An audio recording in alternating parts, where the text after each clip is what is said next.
Hello friends, welcome my YouTube channel. मैं संपत सिंह आज आपके लिए बड़ा ही इंटरेस्टिंग टॉपिक लेके आया हूँ और वो है हमारा अंतः शोषण।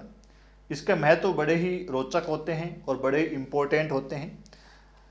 तो अंतः शोषण क्या है, इसको प्रभावित करने वाले कारक क्या है और इसका महत्व क्या है, इन सब के बारे में आज हम इस वीडियो में देखेंगे। तो बड़ा ही अच्छा ये टॉपिक है, 12th क्लास का ये टॉपिक है। साथ में कई कम्पिटिटिव एग्जाम में इससे रिलेटेड क्वेश्चन आपको मिल सकते हैं। तो आज हमारा टॉपिक रहेगा क्या, अंतः शोषण, जिसको इंग्लिश में क्या कहा जाता है, इंग्लिश में कहा जाता है इम्बिबिशन। इंग्लिश में इसको कहा जाता है इम्बिबिशन। तो इम्बिबिशन या अंतः शोषण के बारे में आज हम सविस्तार जानेंगे। तो चलो शुरू करते हैं आज का टॉपिक, अंतः शोषण क्या है। देखो, दैनिक जीवन में आप इसका बहुत अच्छा उदाहरण देखते हो और वो देखते हो बरसात के मौसम में। बरसात के मौसम में आप क्या देखते हो कि आपके जो दरवाजे होते हैं और खिड़कियां होती है, कौन सी खिड़कियां, जो किसकी बनी हुई है, लकड़ी की बनी हुई है। और लकड़ी एक ठोस पदार्थ है, या वो ठोस पदार्थ जो छोटे छोटे कण हैं उनसे मिलकर बनी हुई है। अब इनमें क्या होता है कि अंतः शोषण की क्रिया होती है, अंतः शोषण की क्रिया होती है। और अंतः शोषण किसका होता है, यहाँ जल का होता है। यानी लकड़ी द्वारा जल को आत्मसात किया जाता है, यानी उसको ग्रहण किया जाता है। ये जो लकड़ी है वो जल के प्रति स्नेही है, तो जल को क्या कर लेती है, वो आत्मसात कर लेती है, उसके साथ अच्छी अपनी बंधुता रखती है लकड़ी जल के साथ और उसको अंतः शोषित कर लेती है। और अंतः शोषण के कारण इस लकड़ी के आयतन में या इसके आकार में एक क्या होती है, एक अस्थायी क्या होती है, वृद्धि देखी जाती है, एक अस्थायी वृद्धि हो जाती है।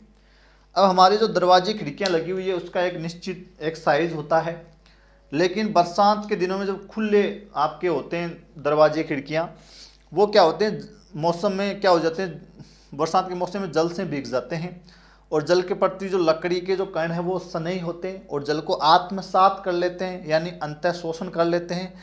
और जिससे उनके आकार में अस्थायी वृद्धि हो जाती है, उसके आयतन में अस्थायी वृद्धि हो जाती है, जिससे वो जिस फिक्स साइज में सेट थे वहाँ अब बंद करने में हमको दिक्कत होती है और प्रॉपरली वो बंद नहीं होते। तो फिर हमको वहाँ कुछ सांकला वगैरह कुछ जेवड़ा बांध के काम चलाना पड़ता है। ये आप सभी इसको देखते हो। तो एक मोटी सी इसकी जो परिभाषा है वो निकल के क्या आती है कि ठोस पदार्थों द्वारा जल का इस प्रकार आत्मसात करना या जल को इस प्रकार अवशोषित करना ही क्या कहलाता है, अंतः शोषण कहलाता है। ठोस पदार्थों का इस प्रकार जल को आत्मसात करना या अवशोषण करना ही क्या कहलाता है, अंतः शोषण कहलाता है। यानी अपने अंदर ले लिया जाता है, उनको शोषित कर लिया जाता है, आत्मसात कर लिया जाता है, ग्रहण कर लिया जाता है। अब ये होता क्यों है, अब देखो, ये जो लकड़ी है वो हमारी जो लकड़ी है वो किसकी बनी होगी, एक ये कोलाइड ही है, ये कोलाइड है एक तरह का, कोलोइड है एक तरह का। यानी किसका कोलोइड है ये, या तो जो लकड़ी है वो किसकी बनी होगी, सेल्यूलोज की या पेक्टिन की बनी होती है। यानी जो लकड़ी होती है उस प्रत्येक जो लकड़ी है, जो कोई पदार्थ है, जो मान लो सजीव का ये भाग है लकड़ी, और वो छोटी छोटी कोशिकाओं से मिलकर बना हुआ है। और कोशिका की जो प्राथमिक और द्वितीयक जो सेल वॉल होती है, उसकी जो कोशिका भित्ति होती है वो किसकी बनी होती है, वो सेलुलोज की या पेक्टिन की बनी होती है। वो एक तरह का क्या होता है, कोलोइड होता है। और ये जो कोलोइड होता है जो कैसा होता है, जल स्नेही होता है, यानी जल के साथ बंधुता रखता है, जल के साथ जल को आत्मसात करने वाला होता है। तो ये जल स्नेही होता है, जिसके कारण क्या होता है, ये आसानी से जल को क्या कर लेता है, आत्मसात कर लेता है, ग्रहण कर लेता है, अवशोषित कर लेता है। जिससे इसकी जो प्राथमिक और सेकेंडरी जो कोशिका भित्ति है वो इस सेलुलोज और इस पेक्टिन के कारण बने होने के कारण ये पानी को अच्छे से, पानी के प्रति क्या है, जल स्नेही है और उसको ग्रहण कर लेते हैं और अवशोषित कर लेते हैं और अपने आकार में, आयतन में क्या कर लेते हैं, अस्थायी वृद्धि। जब धूप वगैरह लगती है पानी वापस वाष्प बन के उड़ जाता है तो वो अपनी पूर्व स्थिति में आ जाता है। तो ये अस्थायी वृद्धि होती है कुछ समय के लिए। तो इस प्रकार ये क्रिया इसके कारण होती है। अब इसका एक अच्छा एग्जाम्पल मैं आपको देना चाहूँ तो वो क्या होगा, वो होगा कि हम देखते हैं किशमिश। किशमिश है वो एकदम ऐसे ऐसे होते हैं, मान लो वो एकदम पिचके हुए होते हैं, लेकिन जब इसको क्या है किसी पानी के अंदर रख दिया जाता है किसी किशमिश को, तो वो क्या होता है एकदम अपना जो पूर्व आकार होता है वो आकार एकदम पूरी तरह से वो ग्रहण कर लेता है। तो यहाँ भी जो जल में हमने जो किशमिश रखा है उसने जो पूर्व एकदम अंगूर की तरह वो नजर आ रहा है, तो यहाँ भी क्या हुआ है, जल का क्या हुआ है, अंतः शोषण हुआ है, जल को आत्मसात किया गया है, जल को ग्रहण किया गया है। देखो ये अंतः शोषण है ना, ये भी एक निष्क्रिय परिवहन है, निष्क्रिय परिवहन है, यानी इसकी प्रोसेस होने के लिए भी हमको किसकी जरूरत नहीं पड़ेगी, ऊर्जा की जरूरत नहीं पड़ेगी, निष्क्रिय परिवहन है। जिस प्रकार का विसरण परासरण होता है वैसा ही एक प्रोसेस है, और निष्क्रिय परिवहन है जिसमें ऊर्जा की कोई आवश्यकता नहीं है, बिना ऊर्जा ही यहाँ ट्रांसफर हो जाएगा। तो ये जो किशमिश अपना पूर्ण आकार ले रहा है वो किसके कारण ले रहा है, अंतः शोषण के कारण ले रहा है। वहाँ पानी का क्या किया जा रहा है, अंतः शोषण किया जा रहा है, यानी आप इसको एक प्रकार का क्या कह सकते हो, विसरण कह सकते हो, परासरण कह सकते हो। इस प्रकार जल का जो अवशोषण है उसको आप क्या कह सकते हो, ये एक प्रकार का क्या है, अधिशोषण है, अधिशोषण। इसको आप क्या कह सकते हो, अधिशोषण भी कह सकते हो, अधिशोषण। अधिशोषण का मतलब क्या है, जब भी कोई वस्तु होती है, जो कोई ठोस पदार्थ होता है, उसके ऊपर जो जल की जो बूंदें होती है उसको अगर वो अंदर ले लेता है, अवशोषित कर लेता है, तो उसको कहते हैं अधिशोषण। यानी बाहरी दीवार पर ही जो जल है उसको अंदर ले लेना, वो अधिशोषण है। यानी कहने मतलब इस पदार्थ को हमने कोई विलयन में या पानी में डुबाया नहीं है, इस पर जल की जो बूंदें पड़ी थी वो अंदर आ गई है, तो इसको हम कहते हैं अधिशोषण। अगर हम कोई विलयन में डुबाएंगे तो वो पानी उसमें जाएगा, वो दूसरी प्रोसेस है। लेकिन यहाँ हमने कोई विलयन नहीं बनाया, पानी में डुबोया नहीं है, इस पर 2 बूंद हमने पानी की डाली, वो इसके द्वारा आत्मसात कर ली गई, ग्रहण कर ली गई, तो ये एक प्रकार का क्या है, इसको एक प्रकार का अधिशोषण है, ये अंतः शोषण। तो इस प्रकार उस जल को क्या किया जाता है, ग्रहण किया जाता है। अब इसकी प्रॉपर परिभाषा क्या बनती है, प्रॉपर परिभाषा ये बनती है, किसी पदार्थ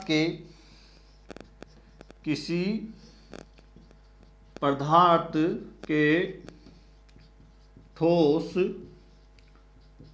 कणों का द्रव का बिना विलयन बनाए ही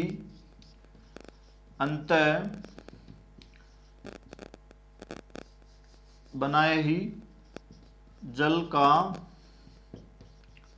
ग्रहण करना अंतः शोषण कहलाता है। क्या बात कहना चाह रहा है ये, किसी पदार्थ के ठोस कणों का, ठीक है, द्रव का, जो भी हमारे पास जो द्रव है, लिक्विड है, द्रव का बिना विलयन, यानी विलयन बनाने की जरूरत नहीं है, बिना विलयन बनाए ही जल का ग्रहण करना या जल को आत्मसात करना या जल के साथ बंधुता या बंध जाना ही क्या कहलाता है, अंतः शोषण कहलाता है। यानी यहाँ द्रव्य का विलयन बनाने की जरूरत नहीं है कि द्रव्य का पहले विलयन बनाओ और फिर इस ठोस जो भी पदार्थ है उसके कणों को उसमें डुबो और फिर वो पानी ग्रहण करेगा। तो यहाँ कोई भी पदार्थ के जो ठोस कण होते हैं, जो कोलाइड होते हैं, जो क्या करते हैं, द्रव्य का कोई विलयन बनाने की जरूरत नहीं है, वो बिना विलयन बनाए ही जो भी जल होता है या जो द्रव्य होता है उसको क्या कर लेते हैं, ग्रहण कर लेते हैं, उसको क्या कहते हैं, अंतः शोषण कहते हैं। ये इसकी एक पूरी प्रॉपर परिभाषा बनती है। तो किसी पदार्थ के ठोस कणों द्वारा किसी बिना द्रव्य बनाए ही, विलयन बनाए ही क्या, अवशोषण को ही क्या कहते हैं, अंतः शोषण कहते हैं। और एक बात और यहाँ ध्यान रखनी है, जो भी पदार्थ है जो अंतः शोषण का काम कर रहा है वो अंतः शोषक कहलाता है। अंतः शोषक वह पदार्थ जो जल का क्या कर रहा है, अंतः शोषण कर रहा है, वो क्या कहलाता है, अंतः शोषक कहलाता है। अंतः शोषक क्या कहलाता है, अंतः शोषक। जो पदार्थ जो अंतः शोषण करता है वो क्या कहलाता है, अंतः शोषक कहलाता है, सोखने वाला, अंतः शोषक कहलाता है। तो ये इसकी कुछ बातें। आपको एग्जाम में पूछ ले भाई किशमिश है वो किस कारण अपना आकार को बदल रहा है, तो वो अंतः शोषण के कारण अपना आकार बदल रहा है।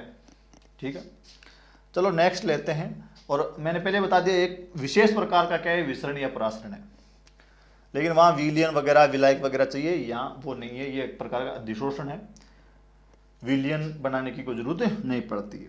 दूसरी बात आती है इसको प्रभावित करने वाले कारक। प्रभावित करने वाले कारक, तो पहला है तापमान, कि तापमान अंतः शोषण को कैसे प्रभावित करता है। अगर तापमान बढ़ेगा तो अंतः शोषण की दर भी क्या हो जाती है, बढ़ जाती है। तो तापमान इसको प्रभावित करता है, तापमान यानी ताप में वृद्धि होने पर अंतः शोषण की दर भी क्या हो जाती है, बढ़ जाती है। दूसरी बंधुता, बंधुता यानी किसी भी पदार्थ के दूसरे पदार्थ के प्रति क्या बंधुता है। जैसे हमने अभी क्या लिया, लकड़ी ली, और लकड़ी की पानी के प्रति क्या है, बंधुता है। इसलिए पानी में जब लकड़ी डूबी रहेगी या पानी के संपर्क में आएगी इसके ठोस कण, तो लकड़ी क्या हो जाएगी, फूल जाएगी। तो इसका मतलब क्या, लकड़ी के कणों की जल के प्रति क्या बंधुता है। अगर पानी में मैं क्या कर दूं, रबर डाल दूं, तो क्या रबर फूल जाएगा, नहीं फूलेगा। क्यों, क्योंकि इसकी रबर की पानी के प्रति क्या नहीं है, बंधुता नहीं है, तो वो नहीं फूलेगा। लेकिन हाँ, अगर मैं रबर को किसी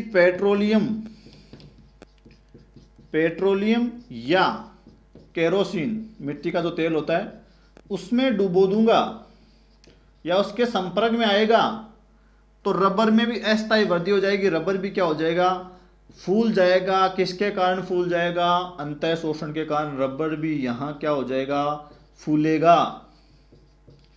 तो बंधुता इसको क्या करती है, प्रभावित करती है। तो रबर का फूलना ही एक अंतः शोषण का ही एग्जाम्पल है, लेकिन वो किस में, पेट्रोलियम या केरोसिन या मिट्टी के तेल जिसको हम कहते हैं उसमें ही फैलेगा। नेक्स्ट है अंतः, जो हमें कहा कि जो शोषक होता है वो उसको हम क्या कहते हैं, शोषण करेगा, उसको क्या कहें, अंतः शोषक। अंतः शोषक की बनावट यानी उसका टेक्सचर, बनावट, टेक्सचर, कि अंतः शोषक किस चीज का बना हुआ है। जैसे मैं आपको बताना चाहूं, एक हमारे पास जैसे मान लो कोई चीज है वो प्रोटीन की बनी हुई है, एक मान लो मंड या स्टार्च की बनी हुई है, या एक है जो सेल्यूलोज की बनी हुई है। अब देखो यहाँ जो अंतः शोषक है उसकी बनावट में फर्क आ गया, एक सेल्यूलोज का बना हुआ है, एक स्टार्च का बना हुआ है, एक प्रोटीन का बना हुआ है, पदार्थ अलग अलग से बना हुआ है। अब इसमें अंतः शोषण की दर किस में ज़्यादा होगी, तो प्रोटीन जो है, प्रोटीन में अंतः शोषण की दर सर्वाधिक होती है, उसके बाद होती है किस में, स्टार्च में, और सबसे कम किस में होती है, सेल्यूलोज में। अब जो आपकी लकड़ी है वो इतनी आसानी से जल से भीगने से नहीं फैलती है, वो धीरे धीरे ही काफ़ी दिनों तक पानी के संपर्क में रहने से फैलती है। लेकिन सबसे ज़्यादा अंतः शोषण की जो दर है वो किस में होती है, प्रोटीन में, उसके बाद स्टार्च या मंड में, या उसके बाद सेलुलोज में। अब आप यहाँ देखना, जैसे हमारे पास प्रोटीन के जैसे मान लो दाने हैं, केस क्या है, जैसे मान लो चना है, या हमारे पास क्या है, मटर है, तो आप इनको पानी में भिगोओगे तो वो तुरंत ही कुछ घंटों में क्या हो जाएंगे, फूल जाएंगे। बात समझ में आ रही है आपके, वो प्रोटीन के बने हुए चना मटर पानी में भिगाया, फूल गए। अब यहाँ मैं कोई स्टार्च जैसे गेहूँ बाजरा ले रहा हूँ, तो इनकी तुलना में ये धीरे धीरे फूलेगा। काफ़ी देर तक, काफ़ी समय तक हम पानी में रखेंगे तब जाके गेहूँ फूलेगा, या फूलेगा भी नहीं। और सेलुलोज है वो इसमें सबसे कम होती है, जैसे लकड़ी वगैरह, उसमें पानी काफ़ी दिनों तक वो संपर्क में रहता है तब जाके वो लकड़ी फूलती है, अन्यथा वो अपनी बनावट को इतनी जल्दी बिगाड़ती नहीं है, लंबे समय तक यहाँ संपर्क में रहना पड़ता है। तो बनावट का भी काफ़ी फर्क पड़ता है। तो यहाँ आपको ध्यान रखना है, सबसे ज़्यादा अंतः शोषण प्रोटीन में पाया जाता है, उसके बाद स्टार्च में, सबसे कम सेलुलोज में। और ये जो आपके मटर के या चने के जो दाने फूलते हैं वो भी अंतः शोषण का ही एग्जाम्पल है। तो वो भी एक ठोस होता है, सूखा पदार्थ होता है। ठोस सूखे पदार्थ जो कोलोइड होते हैं वो पानी को क्या कर लेते हैं, अधिशोषित कर लेते हैं, ग्रहण कर लेते हैं, और उसको आत्मसात करके फूल जाते हैं, अस्थायी वृद्धि कर लेते हैं। नेक्स्ट आता है इसको प्रभावित करने वाले में, और वो आता है सतह का क्षेत्रफल। सतह का क्षेत्रफल, अगर सतह का क्षेत्रफल ज़्यादा है तो अंतः शोषण की दर भी क्या होगी, ज़्यादा होगी। जितना बड़ा एरिया उतना ही पानी ज़्यादा ग्रहण कर लिया जाएगा, और एरिया कम है तो पानी कम ग्रहण किया जाएगा। तो सतह का क्षेत्रफल ज़्यादा होगा तो अंतर शोषण की दर भी क्या होगी, यहाँ आपको ज़्यादा मिलेगी। चलो नेक्स्ट बात करते हैं।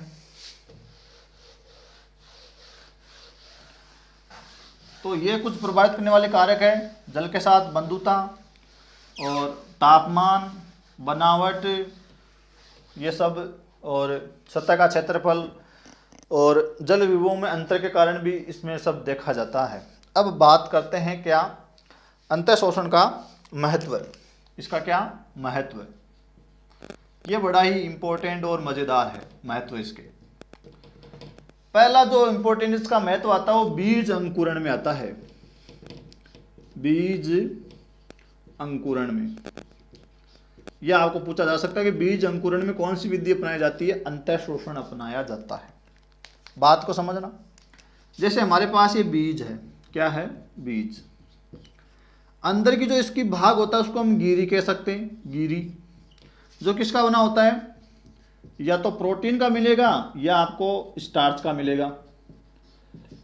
अंदर वाला भाग जो गिरी कहलाता है, जो भ्रूणपोष वगैरह होता है, इसको हम गिरी कह सकते हैं, जो किसका बना होगा, मोस्टली प्रोटीन या स्टार्च का।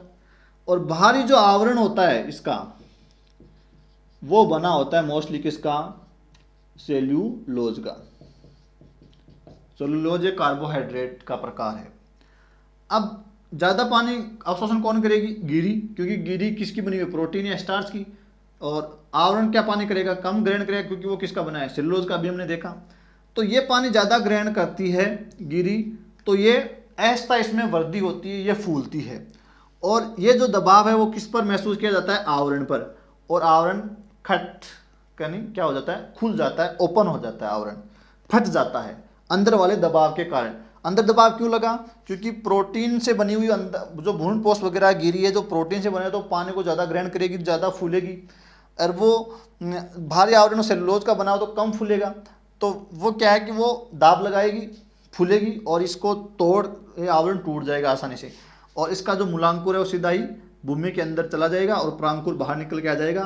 तो इस प्रकार बीज का अंकुरण आसानी से हो जाता है। तो बीज का अंकुरण में अंतर शोषण यानी बहुत ज़्यादा जरूरी है।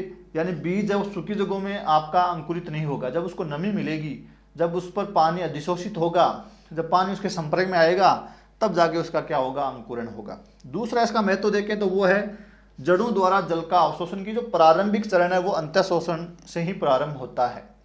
नेक्स्ट इसका जो उपयोग देखें तो प्राचीन टाइम में जो मिस्र जो वासी थे वो क्या करते थे, बड़ी बड़ी चट्टानों को तोड़ने में, चट्टान बड़ी बड़ी जो शिला है, चट्टान है, उनको तोड़ने में अंतर शोषण का इस्तेमाल करते थे। आज भी कई सारे लोग करते हैं। जैसे मान लो बड़ी सी चट्टान है, बड़ी बड़ी ऐसे चट्टानें मान लो, इनको तोड़ना है, तो इनके बीच में जो दरार होती है उसमें क्या किया जाता था प्राचीन टाइम में, या अभी भी कई लोग करते हैं, एक लकड़ी का गुटका यहाँ फंसा दिया जाता है, ठोक दिया जाता है उस दरार में। चट्टान की जो दरार होती है उसमें लकड़ी का गुटका ठोक देंगे, और फिर इस जो लकड़ी का गुटका उस पर क्या डाला जाएगा, पानी डाला जाएगा। और कौन सी क्रिया होगी, अंतर शोषण। यहाँ कोई विलयन बनाने की जरूरत नहीं है, पानी आया, अधिशोषित हुआ, अंतर्गणन के लिया, और अब लकड़ी क्या होगी, लकड़ी के आकार में अस्थायी वृद्धि होगी, उसका आयतन बढ़ेगा। और यहाँ इतना ज़्यादा दाब लगता है, हद से ज़्यादा, यानी यहाँ बहुत ज़्यादा प्रेशर क्रिएट होता है उसके फैलने से, और चट्टान को बड़ी आसानी से क्या कर दिया जाता है, तोड़ दिया जाता है। तो इसका उपयोग चट्टानों को तोड़ने में भी इस्तेमाल किया जाता है, ऐसी प्रोसेस बना के। कपाल की अस्थियों को खोलने में, कपाल की जो अस्थियां होती है बड़े ही मजबूती से बंधी होती है, उन कपाल की अस्थियों को खोलने के लिए ही अंतर शोषण विधि का भी अपनाया जाता है। तो ये भी इसका एक महत्व है दैनिक जीवन में, कपाल की अस्थियों को खोलने के लिए, चट्टानों को तोड़ने के लिए। बीज के अंकुरण में जल अवशोषण के प्रारंभिक चरण इससे गुजरता है। जो आपके पादप होता है उनका पुनर्जनन, पुनर्जीवन, जैसे पादप को हमने काट दिया तो उनकी जो कोलाइडी जो अवस्था है, या उनके जो अंतर शोषण की जो आदत है, पानी जब उनको मिलेगा तो उनका पुनर्जन्म हो जाएगा। मतलब उसमें जड़ें कोंपले निकल के एक कटा हुआ तना से ही एक नया पादप का डेवलपमेंट हो सकता है। तो पादपों के पुनर्जीवन के लिए भी अंतर शोषण बड़ा महत्व रखता है। नेक्स्ट बात करें तो अंतर शोषण में क्या होता है, ऊष्मा निकलती है। ये एक प्रकार की ऊष्मा क्षेपीय विक्रिया है, कह सकते हो आप। इसमें ऊष्मा निकलती है, क्यों निकलती है, क्योंकि जल के जो अणु होते हैं उनकी गतिज ऊर्जा का नुकसान होता है, क्योंकि जल इसके संपर्क में आएगा तो उसकी गतिज ऊर्जा का लॉस होगा, गतिज ऊर्जा का लॉस होगा तो इसमें ऊष्मा निकलेगी। इसीलिए आप इसको महसूस कर सकते हो ऊष्मा को कब, जब आटा गूंदते हो। तो आटा क्या एक ठोस पदार्थ हुआ, कणों का एक संग्रह है। जैसे पानी के संपर्क में आएगा अंतः शोषण की क्रिया होगी, यानी पानी आटा को आत्मसात करेगा, सोखेगा, और जिसमें जो जल की गतिज ऊर्जा का नुकसान होगा और वो ऊष्मा के रूप में बाहर निकलेगा। तो जब आटा गूंदा जाता है या आटा गूंदते हैं तो हमको हल्का हल्का ऊष्मा का या गर्माहट महसूस होती है, वो अंतः शोषण के कारण ही महसूस होती है। तो इसके महत्व बड़े इंटरेस्टिंग है। तो वो जो हमको महसूस हुआ वो इसी कारण हुआ है। तो इस प्रकार इसके ये इतने सारे क्या है महत्व है। मोस्टली इसका जो बीज अंकुरण में है वो आपको एग्जाम में पूछा जा सकता है, चट्टानों को तोड़ने में, और ये आपकी ऊष्माक्षेपी प्रकार का एक उदाहरण है। और सेलुलोज में पानी का अंतर शोषण कम होता है, प्रोटीन में सबसे ज़्यादा होता है, इसीलिए बीज अंकुरण बड़ी आसानी से यहाँ हो जाता है।